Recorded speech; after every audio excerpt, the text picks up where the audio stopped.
कुछ मान्य सदस्यों ने विषय उठाए थे तो मैं समझता हूं उनकी रीडिंग ऑफ द लॉ में कुछ कमी रह गई होगी, उसी के लिए गलतफहमियां उनके मन में है। जैसे ड्रग्स एंड कॉस्मेटिक्स एक्ट, मैंने देखा कि लोकसभा में भी और राज्यसभा में भी विपक्ष के मित्रों को पूरे 1000 कानून ढूंढ ढांढ के ये एक ड्रग्स एंड कॉस्मेटिक्स एक्ट पे निगरानी टिक गई। ये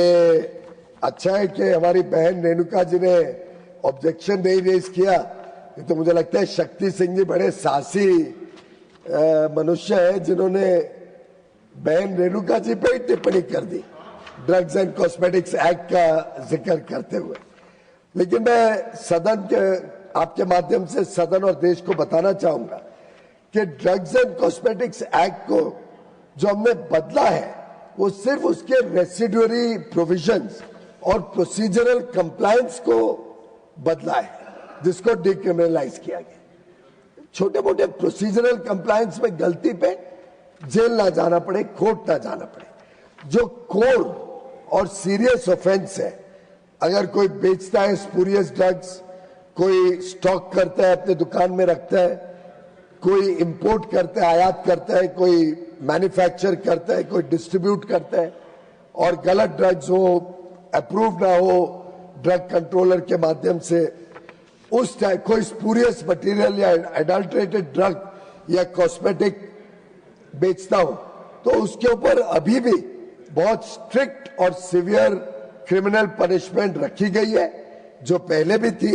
जिससे इस प्रकार के मैल प्रैक्टिस को हम होने ना दें। तो ये कानून में बहुत स्पष्ट दायरा दिया है किसको डिक्रिमिनलाइज किया है और किसको नहीं किया गया।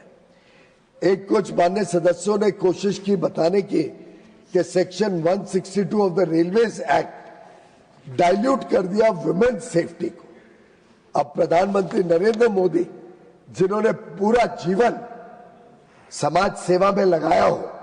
जिन्होंने 25 वर्ष और अक्टूबर में 25 वर्ष हो जाएंगे उनके uninterrupted head of the government के नाते, पहले head of the state, head of the central government. Already उन्होंने रिकॉर्ड तो ब्रेक कर ही दिया है सिक्किम के पूर्व मुख्यमंत्री पवन चामलिंग जी का।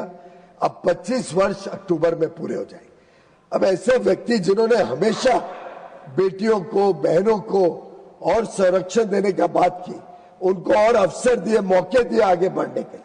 जिन्होंने फॉर्मल वर्कफोर्स में महिलाओं का योगदान इतने बड़े पैमाने पे बढ़ाया, वो कभी ऐसा होने दे सकते कि वुमेन सेफ्टी को कॉम्प्रोमाइज करने का काम ये सरकार करे? सच्चाई तो ये है कि जो हमने बदलाव किया है ये कानून को और सख्त बनाता है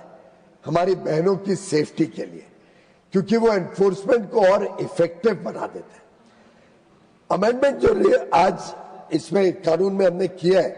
वो कोई भी मनुष्य, कोई भी आदमी अगर महिला की सेफ्टी के ऊपर कोई गलत काम करे तो उसके लिए भारतीय न्याय संहिता तो हमारे बहुत सख्त कानून प्रोवाइड करती ही है। हमने उसको सदन में पारित किया है। भारतीय न्याय संहिता के कानून तो लगेंगे ही, लेकिन अगर ट्रेन के डिब्बे में अगर कोई व्यक्ति गलती से महिलाओं के कैबिन में या महिलाओं के कोच में घुस जाए और उस कंपार्टमेंट में जो बर्थ या सीट रिजर्व्ड है महिलाओं के लिए, उसको बिना लॉफुल एक्सक्यूज, देखो किसकी तबीयत खराब हो रही है, कोई बेहोश हो रहा है, किसको कुछ बीमारी है और वो वहां बैठ भी गया, तो हमारी बहनें भी बड़ी समझदार है, वो भी शायद पानी का ग्लास पिलाएंगी, उनको ध्यान रखेंगी। लेकिन बिना लॉफुल कारण, बिना कोई जेन्युइन कारण से अगर कोई आज ऐसे लेडीज बर्थ पे बैठ जाता है तो आज जो है फाइन 500 रुपए है, और वो फाइन भी लागू करने के लिए लंबा कोर्ट कचहरी का प्रोसेस है और उसके बाद 500 रुपए फाइन लगेगा। उसके बदले हमने क्या किया, हमने 2500 रुपए की पेनल्टी लगाई, 5 गुना, जो तुरंत जो अधिकारी है वहां उनसे रिकवर कर सकता है। तो एक प्रकार से और सख्त कर दिया कि किसी की हिम्मत नहीं हो बहनों के कैबिन में जाने की या बहनों की सीट पे बैठने की।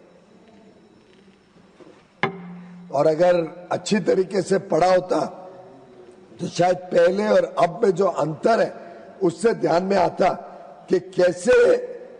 आज का जो कानून है उसमें एनफोर्समेंट बड़ी वीक है, केस ड्रैग करते हैं लंबे अरसे तक, बहनें भी दुखी हो जाती है कब तक जाके विटनेस बनेंगी, कितनी बार जाएंगी, कितना खर्चा करेंगी, और उसके बाद क्या 500 रुपए का जुर्माना। उसके बदले अब हाथ की हाथ 2500 रुपए की पेनल्टी लगा के आदमी को भय रहेगा कि ऐसी गलती ना करे। इंस्टेंट जस्टिस भी मिलेगी, स्ट्रॉन्गर डिटरेंट भी रहेगा, और जो विक्टिम है उसको ये परेशानी नहीं होगी कि बार बार कोर्ट में जाके अपना बयान देना पड़ेगा। एक अभी अभी कहा गया और बड़ा मैं हैरान हुआ सुन